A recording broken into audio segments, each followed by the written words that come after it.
Hey, thanks for tuning in today. We're going to do a little tech tip on drive shafts and custom cars and hot rods. So to start off, the best thing you need to do is find out what you have.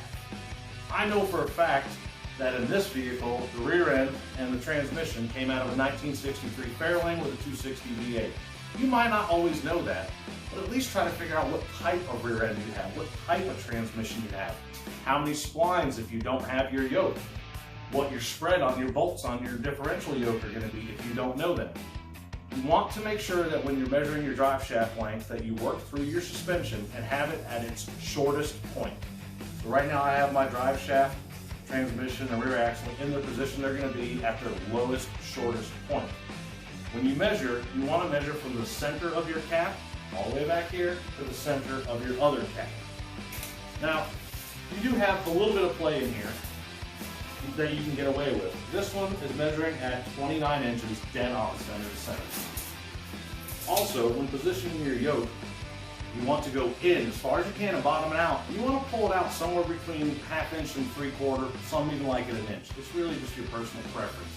This is to make sure that the drive shaft is not bottomed out against the output shaft on the transmission. So because I know all my information, the drive shaft shop is going to love it. Our local shop here in Raleigh, a place called Fleet Pride, I can come in here with this drive shaft that I've cut up from the factory one and welded up and hand it to them and say, I need this drive shaft. It's out of a 63 Fairlane. I need it this length. And in 2 to 3 days, I've got a drive shaft for about $200 to $300 with brand new yokes, U-joints, painted up, ready to go. And it not being a home-built drive shaft that's sleeved, I know that it's going to be welded correctly, and it's also going to be balanced, which is going to help out vibrations on the road, as well as making sure that there's no adverse effects on your rear end as well as your transmission. A bent, misaligned, or out of balance drive shaft can cause excessive wear on the bearings inside the transmission and on your rear end, and it just makes for an unpleasant ride. So if we do everything right, this is going to be a real smooth ride.